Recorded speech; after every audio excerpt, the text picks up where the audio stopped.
Dah tak sabun kan. Sabun dah habis. Okey lah. Kalau hampa tak percaya kau kan, Aku buat baru. Tengok lah. Yang ni buang. Hampa kata tak ada sabun kan. Kita buang dia punya sabun mau.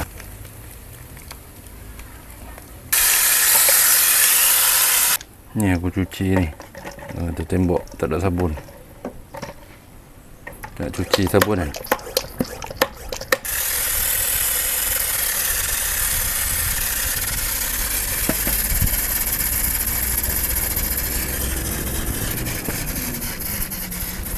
Nampak dah habis sabun kan. Dah tak ada sabun. Dah tak ada sabun kan. Sabun dah habis.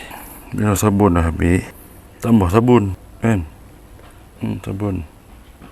Buh sabun. Ikut suka hati hampa pun nak buh banyak nak. Kita pump. Ni. Nampak ni, pastikan kita pakai nozzle yang ni. Yang flat ni. Tu tembak. Aku tak tipu mak.